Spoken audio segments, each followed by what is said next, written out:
kenapa sebuah kereta tidak dapat membelok dengan tepat ataupun telah melakukan pusingan yang yang bersifat oversteer dan bukannya understeer. So jawapan dia ialah tie rod end dia dah haus, iaitu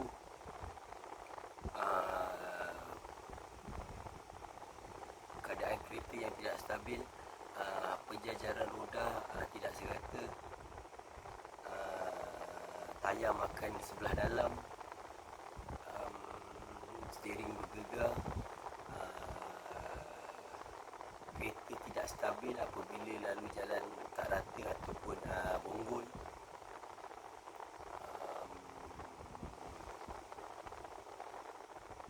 bunyi ketukan pada bawah kereta.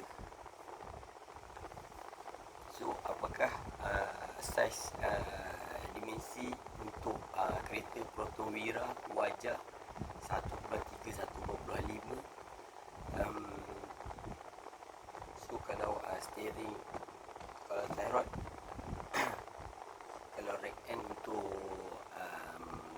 Proton Wira 1.3 1.5 bersaizkan 14mm, dia bersifat lebih ringan.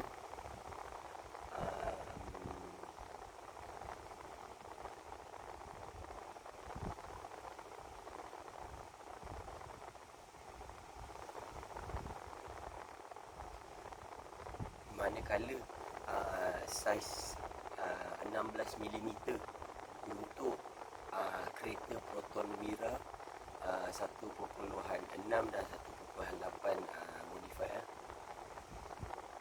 So yang Proton Wira 1.3 1.5 barang yang dipakai bawah jenama ZF, iaitu local production, local assembly. Manakala Proton Wira 1.6 dan 1.8 memerlukan rack end bersaiz 16mm, bawah jenama Koyo, Jepun.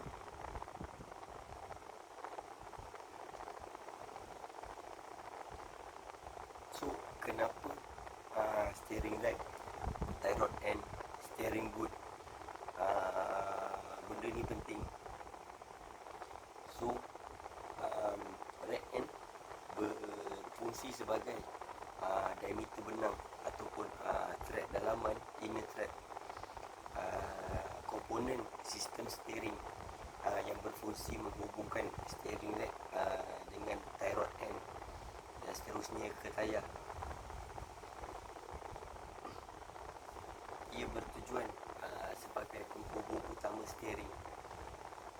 So tanpa rack end yang baik, keadaan kita menjadi gusar. Ia memindahkan pergerakan pusingan daripada steering rack ke roda, membolehkan kenderaan membelok dengan tepat.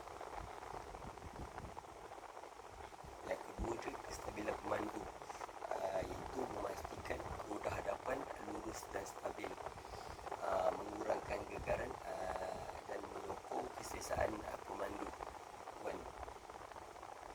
Yang ketiga ialah penyelesaian masalah bunyi, menggantikan rack end yang haus, boleh menghilangkan bunyi kluk-kluk ataupun ketukan pada bahagian bawah kereta bila melalui jalan tidak rata. Yang keempat ialah ketetapan alignment, iaitu keseimbangan alignment itu sendiri. Rack end yang dalam keadaan baik membolehkan penjajaran roda ataupun alignment dibuat dengan betul, menggunakan mengelakkan tayar makan di sebelah dalam.